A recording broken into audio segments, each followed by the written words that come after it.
Hey guys, Jimmy Leonette. Hey, at my clinic yesterday, I had quite a number of people wearing masks, and I think they're a great precaution to be taking at this point right now. But one thing I did see consistently were people were wearing their masks inappropriately. Now, I have Enliven Chiropractic, but I also have another business, which is Enliven Occupational Health. I have my master's in industrial hygiene. At this point, I've fit tested, or my staff have fit tested probably about 8 to 10,000 people. So I just want to go over how to wear a mask properly, so that if you do happen to be wearing one, you're not setting yourself up for potential breathing in particulates.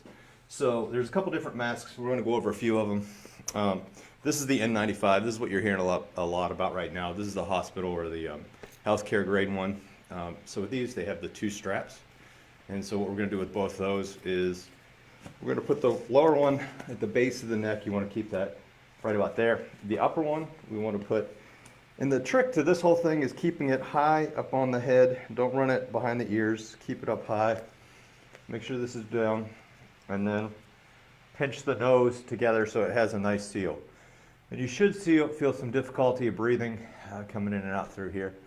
But in this case, you can breathe in and out of your nose and in and out of your mouth and be able to talk and not have any issues with that one. But the big thing is, make sure that this strap is high up on the head.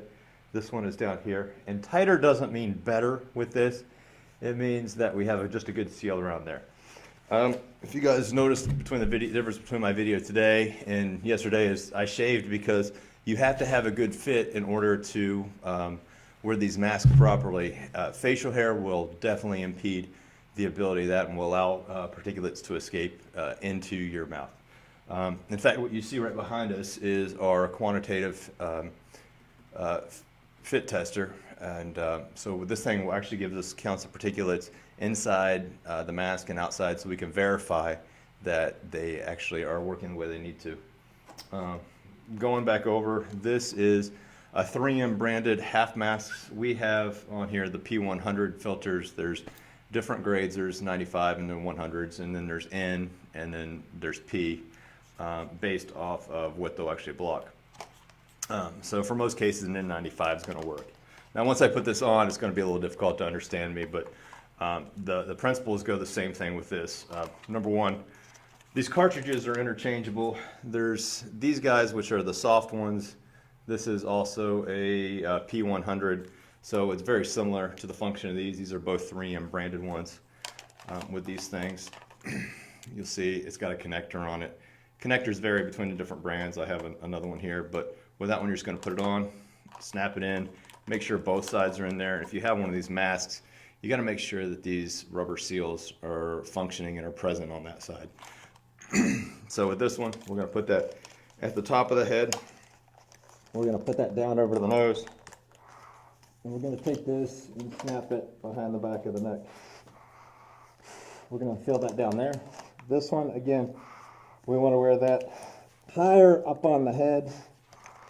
And this one, you have a couple different pressure tests with it. One is putting your palm over that exhale valve. And you should feel some leaking going in with that one. Now this one, you can't do a negative. All you can do is it's a positive pressure test with that one. So these are generally pretty comfortable. You can wear these for a decent amount of time. So that's the 3M one, and they come in different sizes. This was a large. Most people are going to wear a medium. So if you don't know what size to order, for the most part, get a medium unless you have like a significantly larger face. This, I mean, if it comes down to it and you got to wear one of these, you have to wear one of these. This is the Honeywell or the North brand, and then 3M also has a full face shield. These are not very comfortable to wear.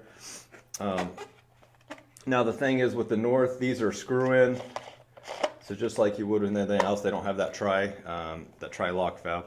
So this one, you put the same thing on, and it's got a spider web up here, so we're going to tighten the back and then we're going to tighten the top. So I'm going to go ahead and put this guy on. So you got to get it in there, and then you put your face so it's on that part. And you might even feel this one fog up at first. Make sure you get your hair out of the way, ladies especially. Any longer hair can impact the seal, so we don't have a good test on that one. So that one you can hear like there's almost no or minimal air escaping. In this one with a full face, because we have the valves right here, we can cover it over, breathe it in, and now we can feel that we have a really good, strong seal on that one. Just to kind of key in here, there's some other brands. You might see them in different colors. This is another North. Same thing goes with it. It has the valves on the inside. They're just different colors. There's some other brands, and they come in different colors and sizes. I think this is going to be another Honeywell or North brand. And then when we look at some of the other ones, this is pretty standard across the industry, are these 3Ms, and that's a small, and they'll have numbers at the top, so 6100 or 6300 with that one. So the takeaway with this is, if you're going to be wearing these, which are a lot more common than those full face and half masks, just make sure that this is sitting up high on the head, you bend the nose piece around it, and that you feel minimal air leak with that. Guys, make sure you're clean shaven. Ladies, just make sure your hair is completely out of the way. If you're wearing glasses, you want to set the glasses over the straps, not under the straps. That way we don't have to worry about the seal. It's less risk for that seal to pop. The other thing is just no baseball hats, no hats unless you have to wear a hard hat to work. You don't want to risk breaking that seal on the top side. And a big thing that I always see too is if they're wearing the half masks, that people will tighten these down too much. We're going for a seal against the face, not complete pressure against the face, because in fact the tighter you make that, the more prone you are to break the seal, and you want to have that good barrier between you and it. If you have any questions about how to wear a mask, how to don it and doff it, those are the fancy terms for it, then just send me a message and we'll help to try to answer this for you.